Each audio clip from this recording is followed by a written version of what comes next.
हाँ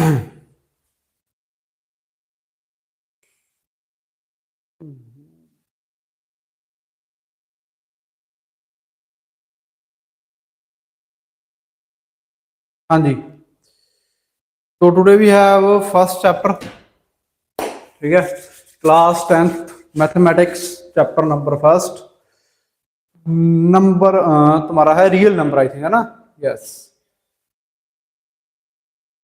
ठीक है, रियल नंबर है हमारे पास, पहला चैप्टर है। और इसमें हमने पहले बेसिक इंट्रोडक्शंस जो होंगी पहले वो देखेंगे, उसके बाद क्वेश्चंस करेंगे, क्योंकि बेसिक्स क्लियर होने तुम्हारे बहुत जरूरी है। बेसिक नहीं क्लियर होंगे तो फिर तुम्हें क्वेश्चन में बहुत दिक्कतें आएंगी, क्योंकि काफी हाई लेवल के क्वेश्चन पूछे जाते हैं। तो सबसे पहले बेसिक्स पे फोकस करेंगे, बेसिक्स क्लियर करेंगे, फिर एग्जांपल्स ट्राई करेंगे, एग्जांपल के बाद हम एक्सरसाइज करेंगे, ठीक है। तो जो भी हम मैथमेटिक्स करेंगे तो एनसीईआरटी की एक एक लाइन, जो भी एनसीईआरटी का मैथमेटिक्स है पहले वो सॉल्व करेंगे। उसके बाद एडवांस लेवल के क्वेश्चंस जो हैं वो एंड ऑफ दी चैप्टर में तुम्हें मिला करेंगे, ठीक है। चैप्टर के एंड में कुछ एडवांस लेवल के क्वेश्चन मिल जाएंगे, वो तुम खुद से सॉल्व करोगे, ठीक है। तो सबसे पहले हम बात करते हैं नंबर सिस्टम की। पहले तो रियल नंबर चैप्टर का नाम है हमारा, रियल नंबर की बात करते हैं कि रियल नंबर क्या होते हैं। छोटी छोटी डेफिनेशनें हैं, ठीक है, तुम लिख सकते हो अगर लिखनी है तो, क्योंकि डेफिनेशनें अगर तुम्हारे क्लियर होंगी तो तुम्हारे लिए क्वेश्चन अटेम्प्ट करना थोड़ा इजी हो जाएगा, ठीक है। तो रियल नंबर क्या होते हैं? रियल नंबर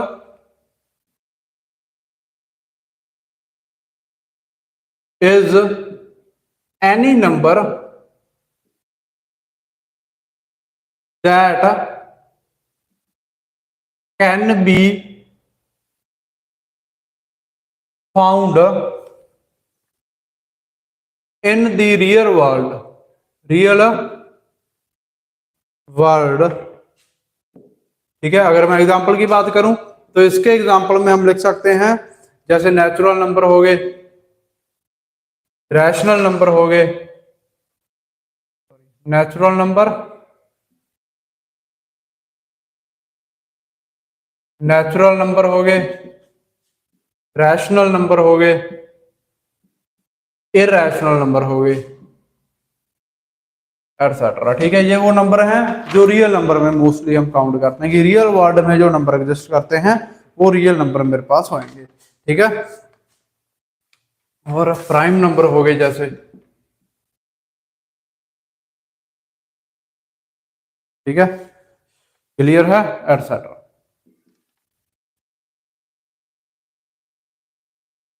ठीक है, तो रियल नंबर्स जो होते हैं उनमें जितने भी रैशनल नंबर है वो सारे हम इंक्लूड करते हैं, इरैशनल नंबर सारे इंक्लूड करते हैं। रैशनल इरैशनल का कॉन्सेप्ट मैं थोड़ी देर के बाद लेके आऊंगा, ठीक है। एक्सरसाइज सेकंड में हम इसकी बात डिटेल में करेंगे, रैशनल और इरैशनल की। फिलहाल के लिए हम रियल नंबर को समझेंगे, रियल नंबर क्या होते हैं। तो real number is any number that can be found in real world, ठीक है। रियल नंबर ऐसे नंबर है जो रियल वर्ल्ड के अंदर हमें मिलते हैं, वो फिर चाहे रैशनल नंबर हो, वो इरैशनल नंबर हो, ठीक है। जितने भी नंबर एग्जिस्ट करते हैं वो रियल नंबर होते हैं। रियल नंबर में नेचुरल नंबर आ गए, रैशनल आ गए, इरैशनल आ गए, प्राइम नंबर आ गए, ठीक है। तो ये मेरे सारे रियल नंबर के एग्जाम्पल। अब इनमें मेनली हम बात करें अगर प्राइम नंबर की, जो हमारे काम की है, या फिर नेचुरल नंबर सबसे पहले हम पढ़ते हैं थोड़ा। नेचुरल नंबर कह लो या फिर काउंटिंग नंबर भी इसको हम कह देते हैं, ठीक है। नेचुरल नंबर या फिर काउंटिंग नंबर, ठीक है, दोनों सेम ही है। नेचुरल नंबर क्या होते हैं? All the counting number is called natural number.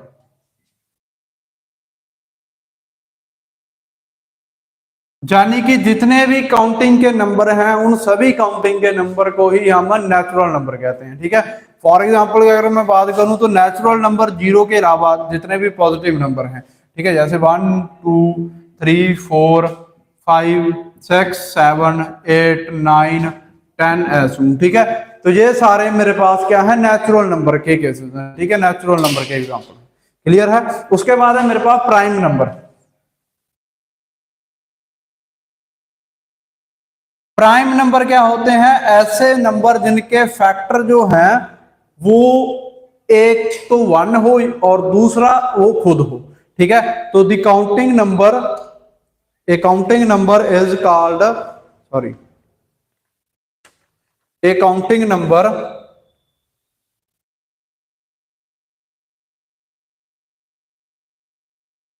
is called prime number. A counting number is called prime number if it has exactly, it has exactly, it has exactly two factor, exactly two factor, namely itself and 1, namely itself and 1। तो मेरे पास counting, sorry, prime number क्या है कि एक ऐसे number जिनके, ऐसे counting number जिनके सिर्फ दो ही फैक्टर हम बना पाए, ठीक है, एक वो खुद और दूसरा फैक्टर जो होएगा वो 1 होएगा, राइट, क्लियर है। The counting number is called prime number, यानी कि काउंटिंग नंबर को प्राइम नंबर हम कहेंगे कब, इफ इट हैज एग्जैक्टली, जब वो क्या है, एग्जैक्टली टू फैक्टर, मेनली जब उसके एग्जैक्टली दो ही फैक्टर हो। कौन कौन से, पहला वो खुद इटसेल्फ एंड दूसरा 1 और इटसेल्फ, दो ही फैक्टर जब किसी नंबर के बनेंगे तो उस नंबर को हम कहेंगे प्राइम नंबर। और जो 100 तक के प्राइम नंबर हैं वो मैं लिख के देता हूं क्या क्या है, तुम्हें बहुत काम आएंगे। तो जो हमारे पास 2 हो गया, 3 हो गया, 5 हो गया, 7 हो गया, 7 के बाद 11 हो गया, 13, 17, 19, 13, 17, 19, 23, 29, 31, 37, 41, 43, 47, 53,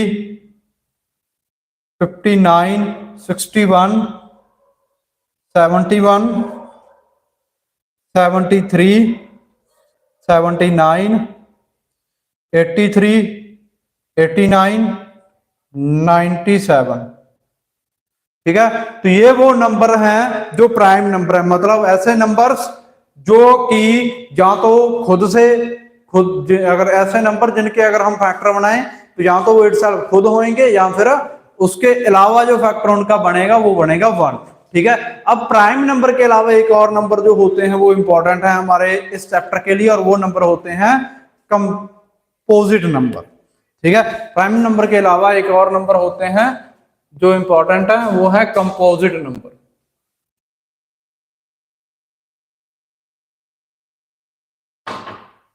प्राइम नंबर के अलावा जो इंपॉर्टेंट नंबर हमें पता होने चाहिए वो है कंपोजिट नंबर, ठीक है। कंपोजिट नंबर, कंपोजिट नंबर में मेनली मेरे पास क्या है,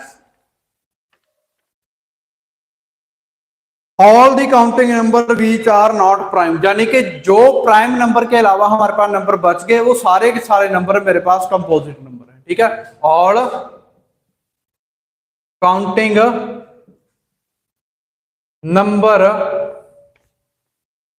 विच, और counting number which are not prime, which are not prime are called composite number, ठीक है। तो कंपोजिट नंबर वो नंबर होते हैं जो प्राइम नंबर नहीं है, यानी कि प्राइम नंबर के अलावा जो भी काउंटिंग नंबर हमारे पास या नेचुरल नंबर हमारे पास बचते हैं वो सारे नेचुरल नंबर मेरे पास कंपोजिट नंबर में आते हैं।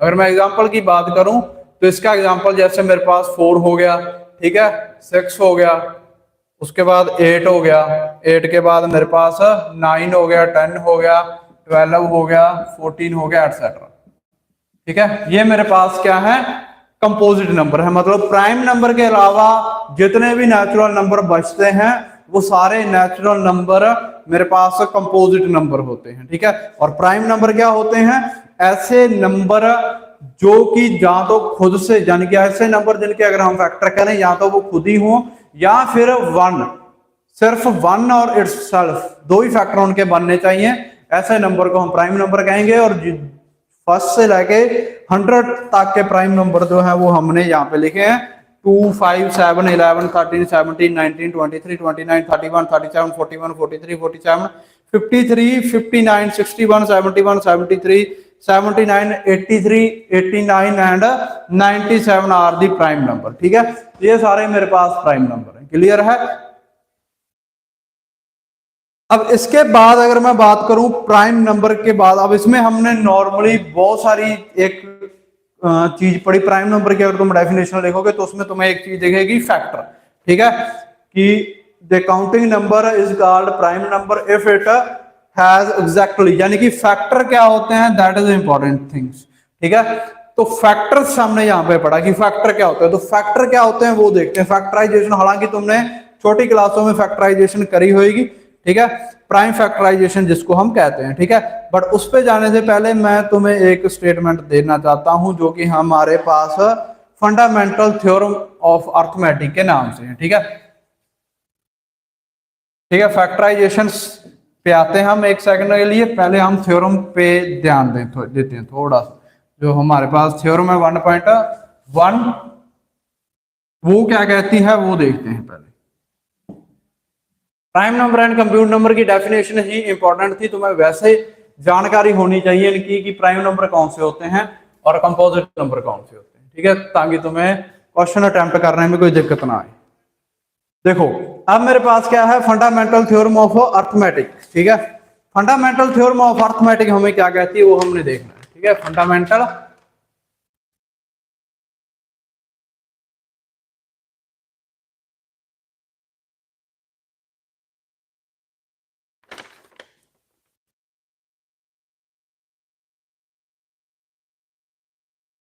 फंडामेंटल थ्योरम ऑफ अर्थमेटिक है मेरे पास। ठीक है, अब इसमें मेनली क्या है, every composite number, every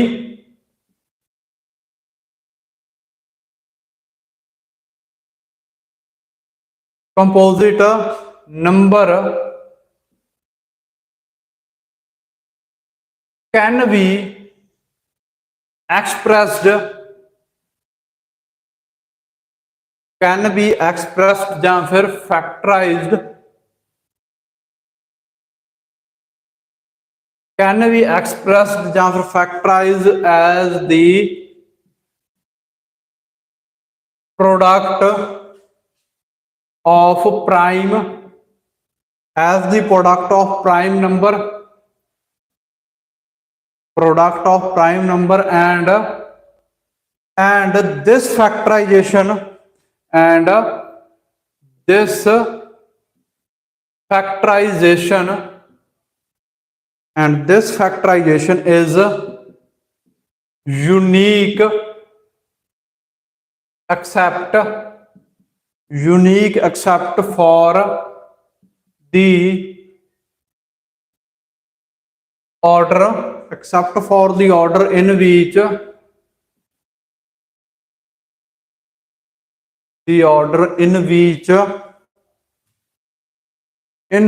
the prime number occurs। ठीक है, तो this is the statement of theorem 1.1। ठीक है, फंडामेंटल थ्योरम जिसको हम कहते हैं अर्थमेटिक की। और जिस बंदे ने ये दी थी वो बंदा था Charles Frederick Gauss, I think, right, अगर मैं सही हूं तो। इस थ्योरम का जो दी थी जिस बंदे ने ये थ्योरम, वो है चार्ल्स फ्रेडरिक गॉश। ठीक है, चार्ल्स फ्रेडरिक गॉश के काफी कॉन्सेप्ट हम फिजिक्स में पढ़ते हैं। मेनली अगर तुम बात करो मैग्नेटिज्म के रिलेटेड काफी कॉन्सेप्ट हैं जो कि हम नॉर्मली फिजिक्स में पढ़ते हैं। गॉस थ्योरम नाम से टॉपिक्स हैं, वो नॉर्मली हम वहां पे पढ़ते हैं क्लास 12th की फिजिक्स के अंदर में। ठीक है, अब मेरे पास क्या है, ये थ्योरम हमें क्या कहती है, स्टेटमेंट को दोबारा से थोड़ा रीड कर लेते हैं। क्या कह रही है, every composite number can be express, यानी कि जितने भी कंपोजिट नंबर है उनको हम एक्सप्रेस कर सकते हैं कैसे, as the product of prime number, यानी कि प्राइम नंबर के प्रोडक्ट के बेसिस पे हम कंपोजिट नंबर को एक्सप्रेस कर सकते हैं। And the this factorization is unique except for the order in which the prime number occurs, ठीक है। और ये जो फैक्टराइजेशन होएगी वो फैक्टराइजेशन एक यूनिक डायरेक्शन में होनी चाहिए, ठीक है। यूनिक का मतलब क्या है कि एक पर्टिकुलर डायरेक्शन में होनी चाहिए, उसका कुछ स्टैंडर्ड रूल्स होते हैं, उनकी बातें भी करेंगे, ठीक है। तो ये जो फैक्टराइजेशन है वो यूनिक होएगी in the order in which the prime number occurs, यानी कि प्राइम नंबर का ऑर्डर क्या होता है, 2 3, 3 के बाद 5, 5 के बाद 7, 7 के बाद 11, तो ये एक ऑर्डर है। इसी ऑर्डर में हम उसकी फैक्टराइजेशन भी करेंगे, ठीक है, क्लियर है। अब फैक्टराइजेशन होती क्या है वो इंपॉर्टेंट टॉपिक है कि फैक्टराइजेशन या फिर प्राइम फैक्टराइजेशन क्या होती है, ठीक है। प्राइम फैक्टराइजेशन क्या होती है, हालांकि तुमने ये पहले भी पढ़ी होगी बट फिर से हम रिवाइज कर लेते हैं ताकि जिन बच्चों ने पिछली क्लासों में नहीं पढ़ी उनको क्लियर हो जाए, ठीक है। तो प्राइम फैक्टराइजेशन क्या होती है, प्राइम फैक्टराइजेशन मेनली मेरे पास क्या है, दी मोस्ट, अब बेसिकली क्या है कि किसी भी नंबर को तोड़ के लिखना ही फैक्टराइजेशन होती है। फैक्टर का मतलब है छोटे छोटे पार्ट करना, ठीक है। अब ये करने के हमारे पास दो मेथड हैं, पहले है डिवीजन मेथड, दूसरा होता है फैक्टर ट्री मेथड, ठीक है। फैक्टराइजेशन मेरे पास मोस्टली जो कॉमन मेथड है फैक्टराइजेशन या फिर प्राइम फैक्टराइजेशन के, पहला है डिवीजन मेथड और दूसरा जो मेथड है फैक्टराइजेशन का वो है मेरे पास tree method, I think, right, if I am not wrong, factor tree method. Sir समझ नहीं आ रहा है, क्या नहीं समझा है अभी बोलो।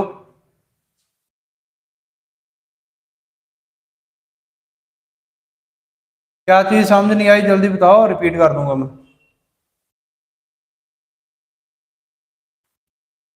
देखो सिंपल सी बात है, सबसे स्टार्टिंग से कर देता हूं कि नंबर्स तुमने पढ़े होंगे छोटी क्लासों में, ठीक है। नंबर में हमारे लिए जो इंपॉर्टेंट नंबर है वो नेचुरल नंबर है। नेचुरल नंबर ऐसे नंबर होते हैं, जीरो के अलावा जितने भी पॉजिटिव नंबर बचते हैं वो नेचुरल नंबर है, सिंपली। जीरो को छोड़ के 1 2 3 4 5 6 7 8 9 10 ये सारे जो नंबर हैं वो नेचुरल नंबर में आते हैं, ठीक है। नेचुरल नंबर के अलावा अगर मैं बात करूं तो आए थे हमारे पास प्राइम नंबर, ठीक है। प्राइम नंबर मेरे पास ऐसे नंबर होते हैं जो जिनके फैक्टर, फैक्टर का मतलब क्या है कि तुमने नंबर को तोड़ना है, तोड़ने के बाद ऐसा ही नंबर आ रहा है कि या तो वो 1, तोड़ने के बाद 2 नंबर आते हैं, ठीक है। तो 2 ऐसे नंबर आए, एक तो 1 हो, दूसरा वो सेम नंबर हो जिसकी तुम फैक्टराइजेशन कर रहे हो, ठीक है। फैक्टराइजेशन जैसे ये टॉपिक होगा तुम्हारे थोड़ी इजीली समझ आ जाएगी, ठीक है। और उसके बाद मेरे पास है कंपोजिट नंबर। तो प्राइम नंबर के अलावा जितने भी नंबर बचते हैं वो सारे कंपोजिट नंबर होते हैं, ठीक है, क्लियर है। प्राइम नंबर कौन से हैं, जैसे 2 हो गया, 3 हो गए, ठीक है, 5 हो गया, 7 हो गया, 11 हो गए, ठीक है, 13 हो गया, ये सारे मेरे पास प्राइम नंबर हैं, ठीक है। तो प्राइम नंबर के अलावा जितने भी नंबर बचते हैं वो कंपोजिट नंबर होते हैं, ठीक है, क्लियर है। अब फंडामेंटल थ्योरम हमें क्या कहती है कि सारे के सारे कंपोजिट नंबर, जितने भी कंपोजिट नंबर हैं उनको हम एक्सप्रेस कर सकते हैं in the form of prime number, की सारे कंपोजिट नंबर को तुम प्राइम नंबर की फॉर्म में लिख सकते हो with the help of factorization. और इस फैक्टराइजेशन का जो मेथड होता है वो एक यूनिक मेथड होता है कि मतलब एक पर्टिकुलर डायरेक्शन में ही हमने काम करना है। फैक्टराइजेशन के केस में वो डायरेक्शन क्या होगी वो मैं बता दूंगा, कोई टेंशन लेने की जरूरत नहीं है, ठीक है, क्लियर है। अब फैक्टराइजेशन करने के दो मेथड होते हैं, पहले है डिवीजन मेथड, दूसरा मेरे पास है फैक्टर ट्री मेथड। मोस्टली मैं कहूंगा कि तुम डिवीजन मेथड से जाओ, अच्छा मेथड है, गलती होने के चांस बहुत कम है। ऑलमोस्ट दोनों सेम ही मेथड है, ठीक है, बस इसमें एक ट्री सा बनता है, वो अलग अलग प्राइम नंबर हम उसमें से निकालते जाते हैं, हालांकि मेथड दोनों सेम ही है, ठीक है। अब इनके रूल क्या, पहले डिवीजन मेथड की बात कर लेते हैं।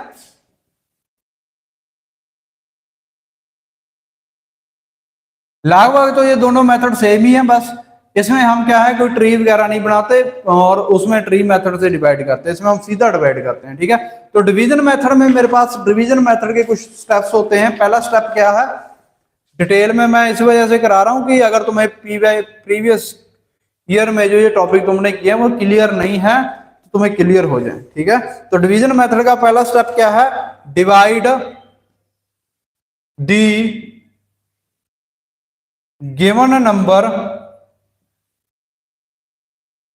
By the smallest prime number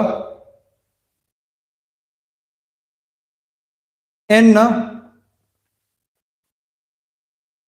this case the in this case the smallest prime number should divide the number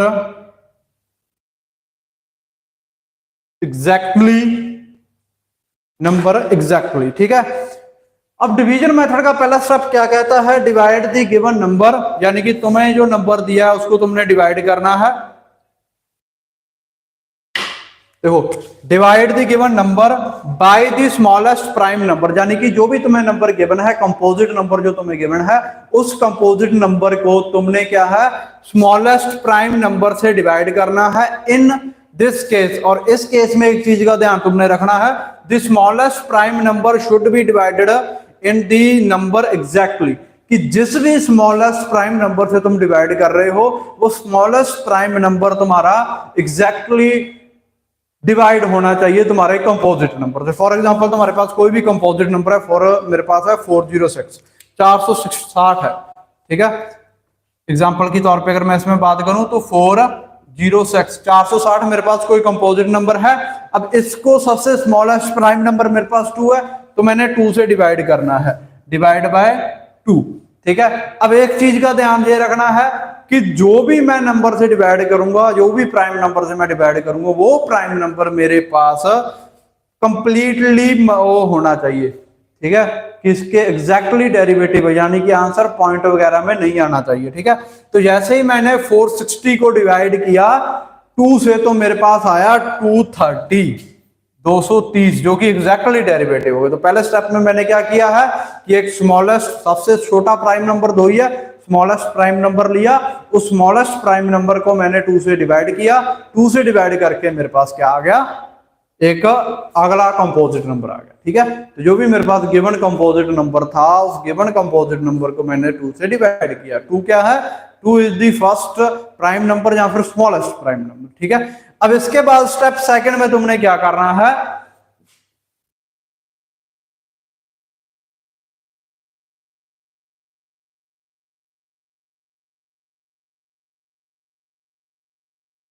देखो स्टेप सेकंड में तुमने क्या करना है,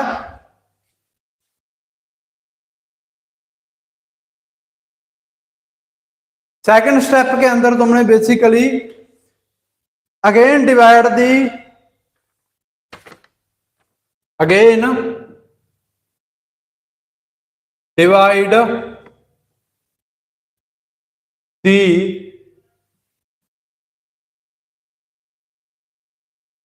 continent by the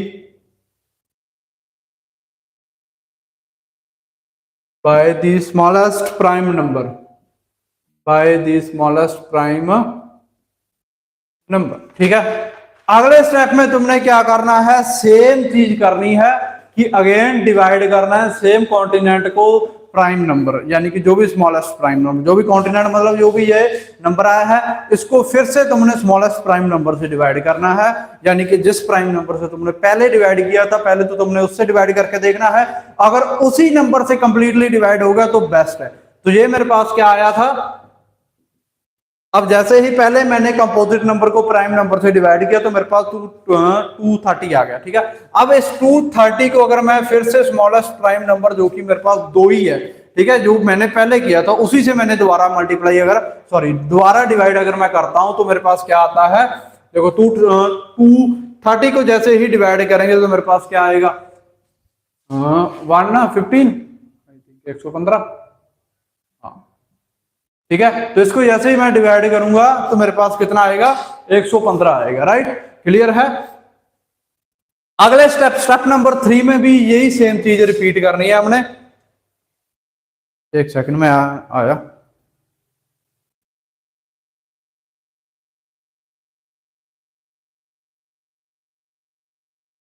हाँ, स्टेप नंबर 3 जो है उसमें भी हमने यही चीज रिपीट करनी है। स्टेप 3 स्टेप वाइज करवाने का मतलब ये है कि तुम्हें अच्छी तरीके से आ जाए, इससे क्वेश्चन एग्जाम में डेफिनेटली आते हैं, तो इस वजह से ये, ठीक है। और एग्जाम बनता भी काफी टफ ही है आजकल, ठीक है। जिस टाइप से पिछला एग्जाम गया है 25 वाला, उसके कंपैरिजन तो, ठीक है। और इस बार तो एग्जाम भी 2 बार ही हो रहे हैं, तो पॉसिबिलिटी और बढ़ जाती है। हाँ, तीसरा मेरे पास क्या है, repeat the process until the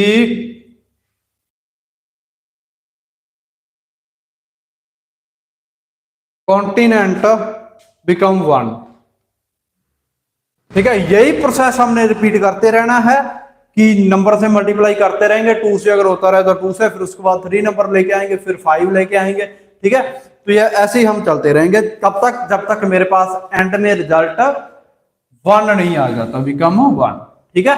clear है। तो मैं वही लेता हूं 1 115 डिवाइड। अब ये डिवाइड 2 से एग्जैक्टली तो होगा नहीं, ठीक है। तो 2 से नहीं होगा तो इसको डिवाइड करते हैं हम 3 से। अगर ये 3 से हो जाएगा तो इसको करके देख लो, 1 115 डिवाइड बाई 3। तो पहले ये जाएगा 3 पे 9 आ गया, बचा 2 और 5। अब ये 3 से डिवाइड नहीं होगा क्योंकि 3 के टेबल में 25 नहीं आता। तो 3 के बाद जो कंपोजिट नंबर आता है वो आता है 5, ठीक है। तो 3 के बाद जो प्राइम नंबर सॉरी आता है 5 से इसको डिवाइड करके देखते हैं, 1 115 डिवाइड बाई 5 से करेंगे, पहले 2 पे गया 10, फिर 1 एंड 15 एंड 3 पे गया तो 15 आ गया, राइट। तो इसको 5 से डिवाइड करेंगे, 5 से एग्जैक्टली डिवाइड हो जाएगा। तो 5 से डिवाइड करेंगे तो 1 115 को डिवाइड करेंगे 5 से, तो मेरे पास आंसर कितना आएगा, 23, ठीक है। उसके बाद जो है 23 आया, ठीक है। 23 से प्राइम नंबर, राइट। क्लियर है। और प्राइम नंबर क्या होते हैं, ऐसा नंबर जिसके फैक्टर अगर हम करें तो वो फैक्टर या तो 2 आए, एक वो खुद 2 फैक्टर ही आए, एक 1 और दूसरा वो खुद। तो अगर मैं 23 को डिवाइड करता हूं 23 से ही, तो मेरे पास क्या आएगा, 1 आएगा। तो इसके 2 फैक्टर बने, एक 23 बना और एक ये खुद बना, ठीक है। क्लियर है। तो हमने ये प्रोसेस करना था कब तक, जब तक 1 नहीं आ जाता, तो 1 मेरा आ गया। क्लियर है।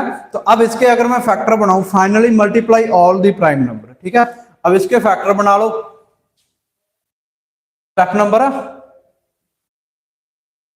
4, ठीक है। 4th स्टेप में क्या है, फाइनली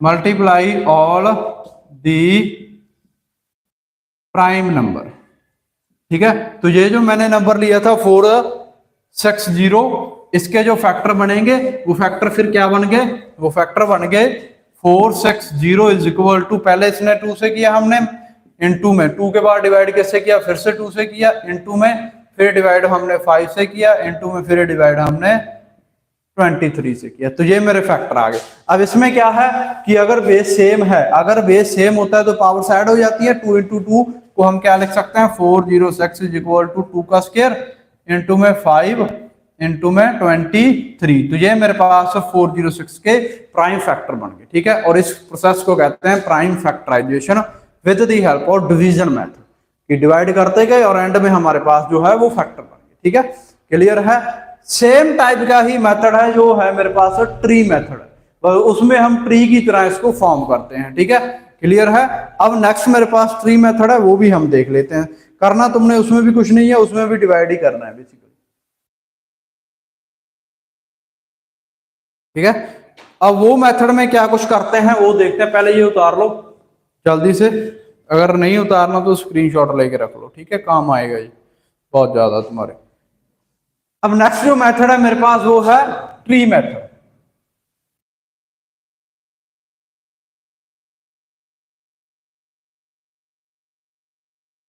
एनसीईआरटी की हम लाइन टू लाइन फॉलो करेंगे ताकि हमें कोई दिक्कत ना हो।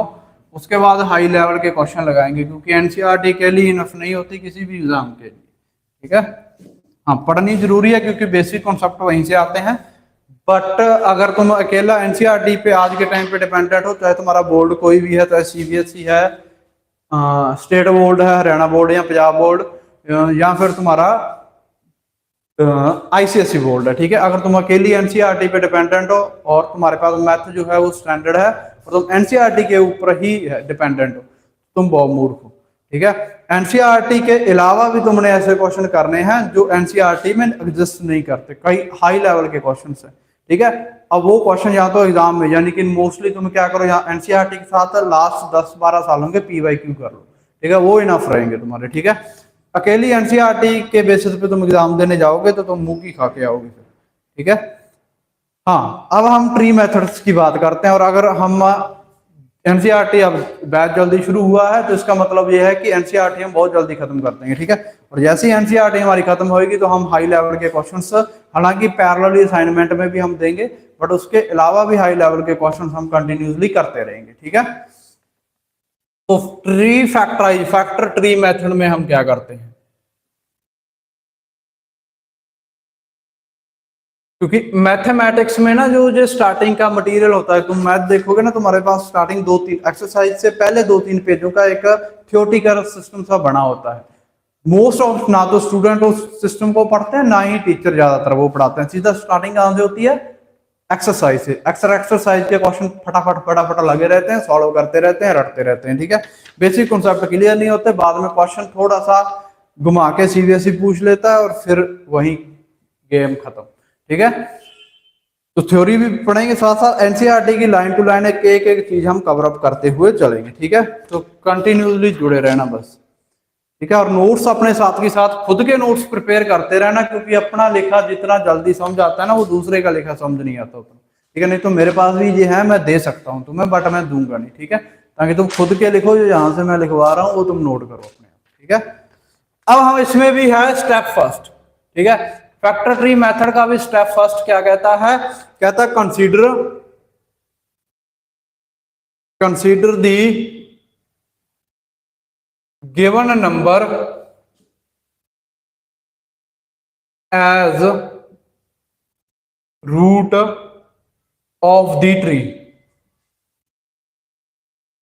तो जो जो तुम्हारे पास नंबर है उसको तुमने एज रूट मानना है ट्री का। सेकंड स्टेप क्या है, पहले मैं स्टेप लिखूं फिर इनको एक एक करके एक्सप्लेन करता हूं। सेकंड स्टेप में write down the pair of factor as the branches of a tree. Third step में क्या है, स्टेप थर्ड है again factorize the composite factor and write down the factor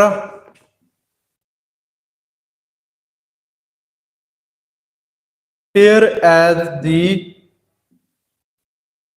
branch. Step number 4 है,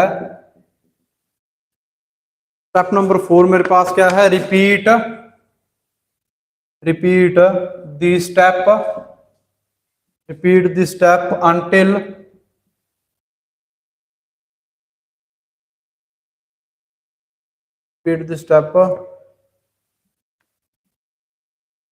until to find the prime factor of all composite number, prime factor of all composite number, ठीक है। ये चार मेरे पास step हैं इसके अंदर भी, ठीक है। चारों स्टेप क्या कहते हैं, एक एक करके वो स्टेप देखते हैं पहले, फिर इसके एग्जांपल ट्राई करेंगे। एग्जांपल से ज्यादा बढ़िया क्लियर होएगा। ठीक है, अब इसमें देखो क्या है, कंसीडर दी गिवन नंबर, यानी कि जो भी तुम्हें गिवन नंबर दिया है उसको तुमने एज ए रूट कंसीडर करना है ट्री का। ठीक है, जो भी तुम्हारे पास ट्री है, ट्री का एज ए रूट, यानी कि मेन जो बेसिक पार्ट है जिसपे पूरे का पूरा ट्री खड़ेगा, वो खड़ेगा किस पे, जो नंबर हमें दिया है उसके ऊपर। ठीक है, स्टेप सेकंड में क्या करना है, right down the pair of factor. Step second में उसके पेयर, जो भी कंपोजिट नंबर दिया है उसके पेयर ऑफ फैक्टर बना लो, और वो pair of factor as a हमें काम करेंगे ब्रांच ऑफ ट्री। ठीक है, as a branch of tree वो काम करेंगे। ठीक है, क्लियर है। स्टेप थर्ड में क्या है, अगेन फैक्टराइज द कंपोजिट। अब जो भी तुमने दो फैक्टर बना लिए हैं, पहले गिवन नंबर के दो फैक्टर बना लिए, उन दो फैक्टर में जो भी तुम्हारा कंपोजिट फैक्टर है, कंपोजिट नंबर है, उस कंपोजिट नंबर के तुम फिर से फैक्टर बना लो। ठीक है, और वो फैक्टर भी तुम्हारा write down the factor of pair as the branch. ठीक है, और ओ फैक्टर भी एज ए ब्रांच काम करेंगे। ठीक है, फिर तुमने यही काम कंटिन्यूसली रिपीट करना है, रिपीट दी स्टेप। ठीक है, ये रिपीट करते रहने हैं until to find the prime factor, जब तक तुम्हारे पास जो फैक्टराइज हैं सारे का सारा कंपोजिट नंबर प्राइम फैक्टर्स में कन्वर्ट नहीं हो जाता, तब तक तुमने ये कन्वर्ट करते रहना है। ठीक है, क्लियर है। अब मोस्ट ऑफ क्लियर होएगा, एग्जांपल करते हैं इसका ट्राई, उससे और ज्यादा क्लियर होएगा। ठीक है, एग्जांपल क्या है, 280, एग्जांपल में मेरे पास क्या है 282 है, 282। ठीक है, 282 क्लियर है। अब इसके फैक्टराइज करने हैं, इसको पहले कन्वर्ट कर लो। ठीक है, इसके दो, अब इसको मैंने रूट मान लिया है, मेन मेरी जो रूट है वो ये है। इसके दो फैक्टर मैंने बनाए, पहला मैंने इसको 2 से डिवाइड अगर मैं करूंगा तो 2 इसका फैक्टर बना पहला। ठीक है, दूसरा इसका फैक्टर जो बनेगा, जैसे ही इसको 2 से डिवाइड करूंगा, 282 डिवाइड बाय 2, तो पहले 1 पे जाएगा, 2 आ गया, 8 हमने उतार लिया नीचे, फिर मेरे पास है गया 4 पे। ठीक है, 4 2 जा 8। ठीक है, तो ये फिर मैंने 2 उतार लिया, और फिर ये फिर 1 पे गया, तो ये मेरे पास क्या आ गया 1 4 1। ठीक है, तो जैसे ही मैंने 2 के फैक्टर किए, तो 2 के फैक्टर करने पे मेरे पास 1 4 1 एंड 2 आ गया, और this is a prime factor, this is a prime number, right, 2 is a prime number, right. अब हमारे पास स्टेप सेकंड में क्या था, राइट डाउन दी प्राइम पेयर, ये हमने लिख दिया प्राइम पेयर, सेकंड स्टेप हो गया। थर्ड स्टेप में क्या है, again factorize the composite factor. तीसरे स्टेप में हमने जो कंपोजिट यानी कि ये वाला जो नंबर है, इसके फर्दर फैक्टर बनाने हैं। ठीक है, अब देखो 4 1 4 4 1 4, अगर इसको डिवाइड 2 से करोगे तो ये कंप्लीटली डिवाइड होएगा। देख लेते हैं, पहले गया 7 पे, 14 आया, 1 बच गया। ठीक है, तो ये समहाउ वैल्यू 1 बचती है, तो ये कंप्लीटली डिवाइड नहीं हो रहा। तो ये अगर कंप्लीटली डिवाइड नहीं हो रहा तो हम इसको डिवाइड करेंगे 3 से। ठीक है, तो मेरे पास क्या है 1 4 1 को 3 से डिवाइड करेंगे। ठीक है, तो पहले क्या है 3 1 जा 3, 3 3 जा 9, 3 4 जा 12। ठीक है, 12 आ गया, 2 एंड 1 बच गया। ठीक है, 2 यहां से बचा, 1 आ गया, 21 बचा। 21 कितना आता, 3 1 जा 3, 3 7 जा 21। ठीक है, तो मेरे पास क्या आ गया 47 आ गया। तो अब जो इसके फर्दर दो फैक्टर बनेंगे, वो फैक्टर कौन से बनेंगे, एक तो बनेगा 3 और दूसरा फैक्टर बनेगा मेरे पास 47। ठीक है, अब 47 इज ए प्राइम नंबर और नॉट, क्या 47 एक प्राइम नंबर है, yes, 47 is a prime number and 3 is also prime number. तो ये भी प्राइम, ये भी प्राइम और ये भी प्राइम। ठीक है, जो तीनों प्राइम है तो तीनों मेरे फैक्टर आ गए। तो इसको हम कैसे लिख सकते हैं, इसको हम ऐसे लिख सकते हैं कि जो मेरा पास 282 था, इसके जो फैक्टर बने वो बने 2 इंटू 3 इंटू 47। ठीक है, तो ये मेरे पास फैक्टर ट्री मेथड से हम इसको देख सकते हैं। ठीक है, क्लियर है। 6 मेरे पास एनसीईआरटी में एक एग्जांपल दिया है, वो भी हम करते हैं, ये क्लियर होएगा। अब हम करते हैं एनसीईआरटी में जो एग्जांपल हमें दिया है वो ट्राई।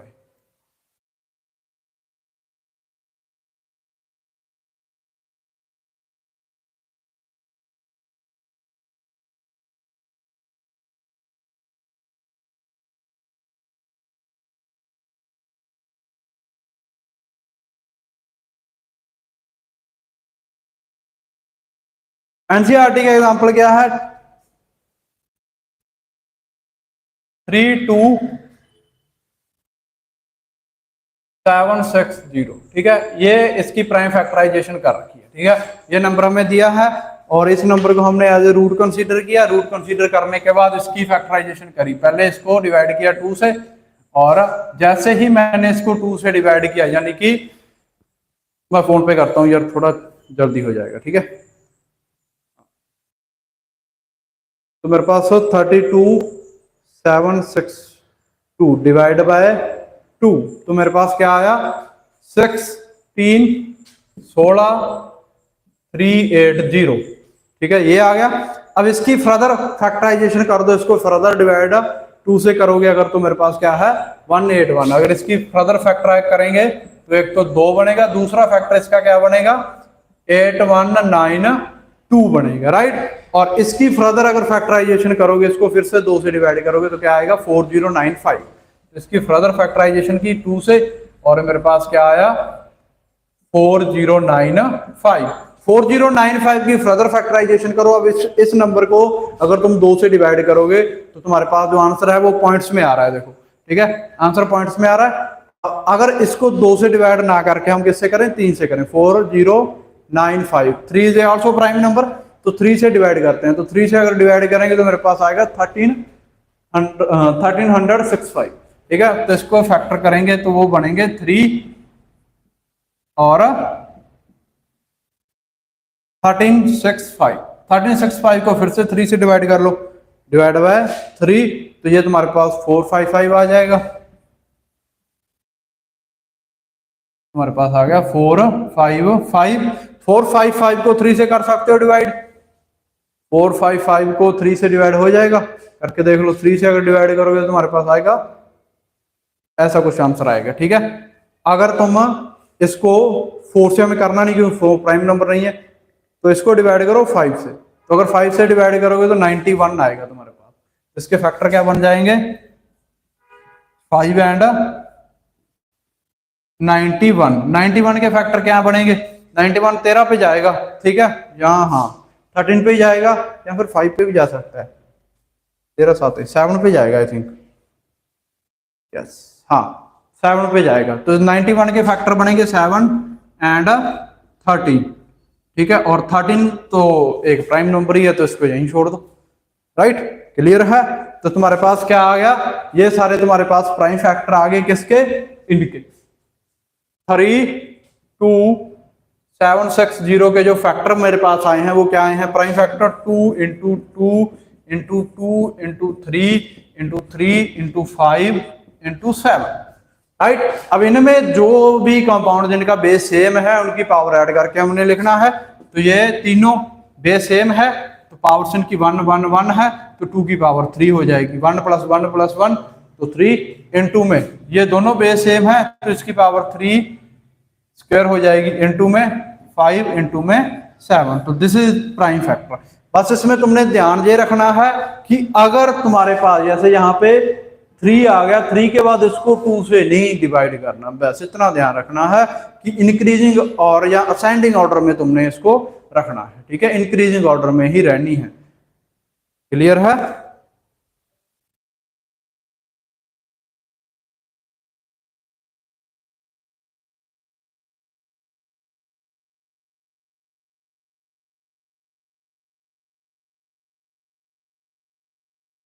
तुमने इंक्रीजिंग ऑर्डर में है चीजें रखनी है, ठीक है, क्लियर है। अब नेक्स्ट जो है मेरे पास, हाँ अगर तुमने कुछ लिखना तो है, क्या ही लिखोगे, एग्जांपल करते हैं, ठीक है। असेंडिंग ऑर्डर में लिखना है, बस जो ये मैंने कहा वो इस चीज का ध्यान ही रखना है कि जब भी इन जनरल तुम बात करोगे तो तुमने असेंडिंग ऑर्डर में ही बातें करनी है। या तो तुम्हारे पास जो प्राइम फैक्टर है, फॉर एग्जाम्पल तुम्हारे पास एक्स कोई नंबर है, ठीक है, इन जनरल केस में मैं बात करूं तो तुम्हारे पास एक्स कोई कंपोजिट नंबर है, और उसके जो प्राइम फैक्टर बने हैं वो बने हैं P1 P2 P3 Pn, ठीक है, ये बने हैं। अब P1 P2 P3 P4 इनको असेंडिंग ऑर्डर में देखना है कि जो P1 है वो लेस देन या फिर इक्वल हो सकता है P2 के, और P2 लेस देन या फिर इक्वल होएगा P3 के, ठीक है। इसको इसी ऑर्डर में तुमने रखना है, ये ऑर्डर नहीं भूलना बस, ठीक है, कि 2 के बाद 3 आएगा, 3 के बाद 2 नहीं लेके आना, 3 के बाद 2 से डिवाइड नहीं करोगे, ठीक है। 3 के बाद हम डिवाइड करेंगे 4 से या 5 से, ठीक है, क्लियर है, इस चीज का ध्यान रखना है इसमें।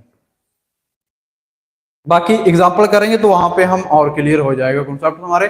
अब मेरे पास एनसीईआरटी का एग्जाम्पल फर्स्ट है, क्या कह रहे हैं वो देखो।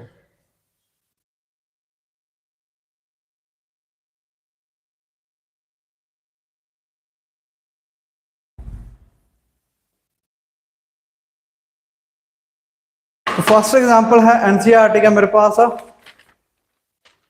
एग्जाम्पल फर्स्ट फर्स्ट, ठीक है। फर्स्ट एग्जाम्पल में क्या कह रहे हैं, कंसीडर कंसीडर द नंबर 4 की power n where n is a natural number, where n is a natural number, check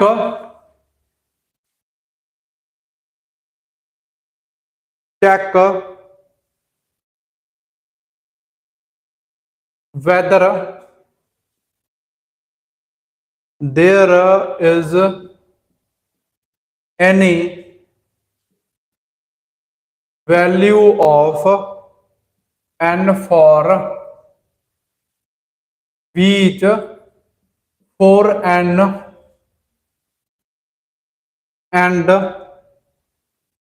digit 0 and the digit 0, ऐसे सम बहुत आते हैं, ठीक है। क्लियर है।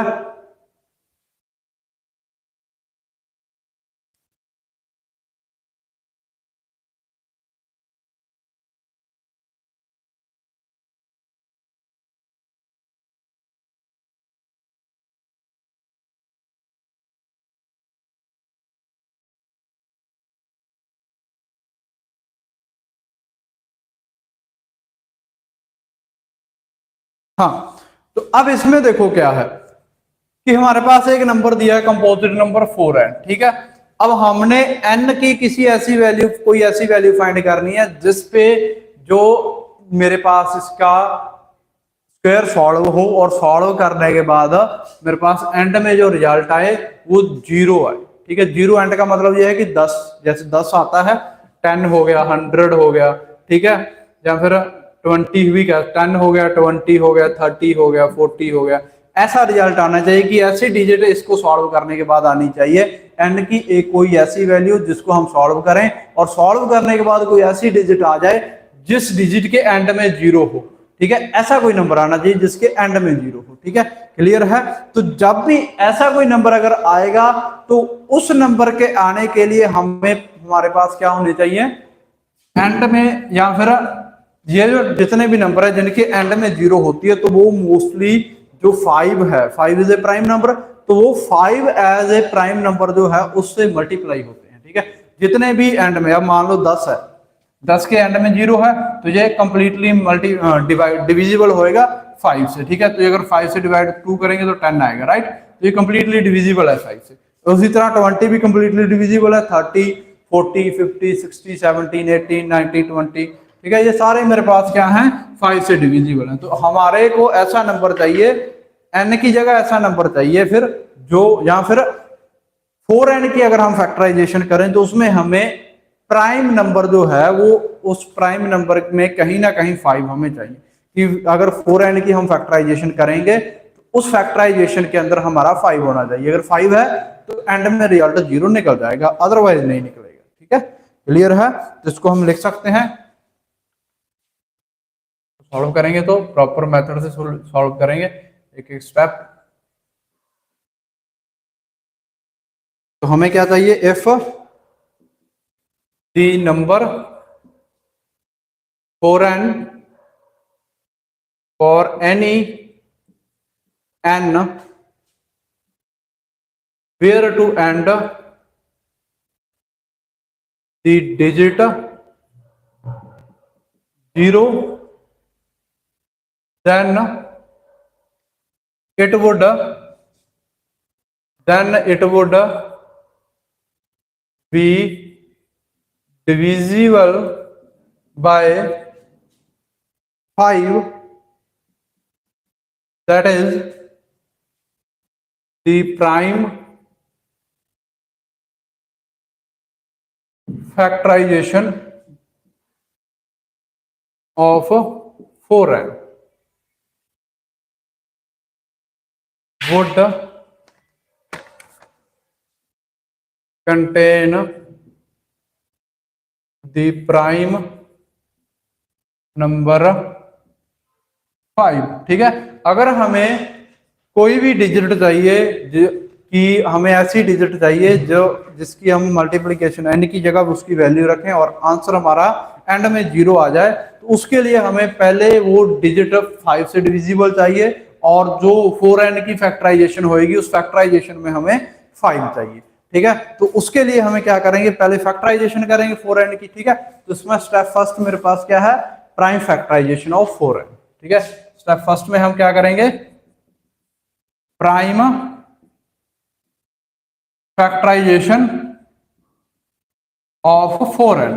4n की प्राइम फैक्टराइजेशन करेंगे, प्राइम फैक्टराइजेशन 4n की फैक्टराइजेशन करेंगे, तो पहले 4 की फैक्टराइजेशन कर लो। ठीक है, 4 की फैक्टराइजेशन अगर करेंगे तो मेरे पास क्या आएगा, 2 इंटू 2 फैक्टराइजेशन होगी इसकी, 2 इंटू 2 4 होता है, तो 2 इंटू 2 4 की फैक्टराइजेशन होगी। ठीक है, 4 की पावर n की फैक्टराइजेशन क्या हो जाएगी, 2 इंटू 2 को क्या लिख सकते हैं, 2 स्क्वायर, और पावर n है तो n एज इट इज आ जाएगा। तो ये ऐसे है कि पावर है सेम, पावर और पावर मल्टीप्लाई होएगी, तो मेरे पास क्या है, 2 की पावर 2n आ जाएगा। तो 4n की फैक्टराइजेशन मेरे पास क्या आई, 2 की पावर 2n आई। और इसमें मेरे पास जो है एग्जिस्ट ही नहीं कर रहा तुम्हारा 5। अगर एग्जिस्ट नहीं कर रहा तो तुम्हारे पास नंबर जो है, डिजिट जो है वो फिर ऐसी कोई भी n की ऐसी कोई भी वैल्यू नहीं होएगी जिसपे एंड में तुम्हारे पास 0 है, क्योंकि इसकी फैक्टराइजेशन में 5 का एग्जिस्ट करना जरूरी था और 5 इसमें एग्जिस्ट नहीं कर रहा। ठीक है, क्लियर है।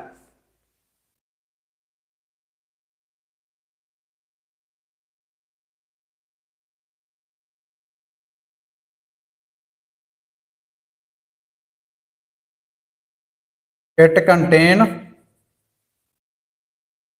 Prime factor 2, it does not contain the prime factor 5 since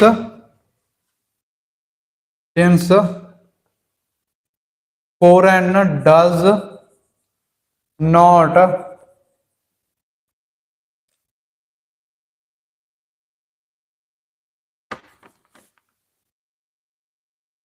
not have 5 as prime factor, does not have 5 as prime factor, it cannot be divisible, it cannot be divisible by 10, it cannot be divisible by 10, therefore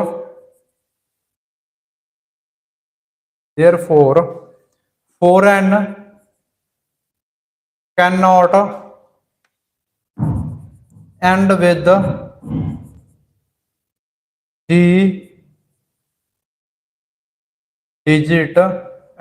the digit 0 for any natural number n। ठीक है, clear है। तो इसमें basically क्या है कि जो मेरे पास प्राइम फैक्टराइजेशन होना था उसमें मेरा 5 आना जरूरी था। अगर 5 आ जाता तो मेरे पास n की कोई ना कोई ऐसी वैल्यू डेफिनेटली होती जिसपे जो नंबर आता वो नंबर के एंडिंग में 0 होती। बट मेरे प्राइम फैक्टराइजेशन करने के बाद मेरे नंबर के अंदर कोई भी ऐसा प्राइम फैक्टर नहीं आया, जहां पर ऐसा प्राइम फैक्टर नहीं आया जो कि 5 हो। ठीक है, तो उसके कारण क्या हुआ कि दे does not contain prime factor 5 contain नहीं किया, since 4n does not divisible, उसके कारण जो 4n है वो 5 से डिविजिबल नहीं होएगा। अगर 5 से वो डिविजिबल नहीं होएगा, डिविजिबल बाई 10, ठीक है, 10 से डिविजिबल नहीं होएगा, therefore the 4n can not be digit of 0, कि 4n की ऐसी कोई भी वैल्यू नहीं होएगी जिस वैल्यू पे मेरे पास डिजिट यानी कि एक ऐसा नंबर आए जिस नंबर के एंड में 0 आए, ऐसी कोई भी वैल्यू नहीं होगी। वो तुम वैसे भी देख सकते हो कि 4 की वैल्यू, n की वैल्यू 1 रख लो 4 आएगा, n की वैल्यू 2 रखोगे तो 16 आएगा, n की वैल्यू 3 रखोगे तो कितना आएगा 4 इंटू 4 16, 16 इंटू 4 34 आई थिंक,